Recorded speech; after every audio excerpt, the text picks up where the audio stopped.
Too many businesses choose an IT provider only to realize months later that the services don't match their needs. That's not a small issue. Each minute of downtime costs about 67 cents in lost wages per employee. It adds up fast.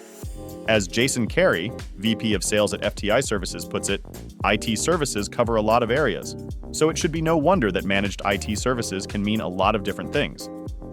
And that's the problem. If you don't know what types of managed services are available, you're risking gaps in support, unnecessary costs, and poor user experience. Let's break it down. There are 8 major types of managed IT services you need to know: remote monitoring, cybersecurity, cloud services, backup and disaster recovery, network management, software management, asset tracking, and VoIP. Each plays a specific role in helping your business reduce downtime, improve security, and cut tech-related frustration. For example, remote monitoring helps prevent IT problems before they escalate. Managed security gives you protection against evolving threats.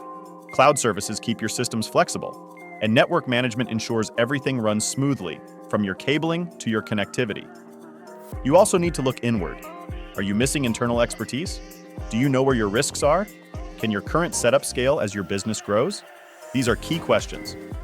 Choosing the right services starts with identifying your goals, gaps, and budget. When you work with a provider that offers a unified contract covering multiple services, you gain stronger support without overpaying. Read the full article on our website for a deeper breakdown. And don't forget to add this to your playlist to revisit when you're reviewing your IT strategy.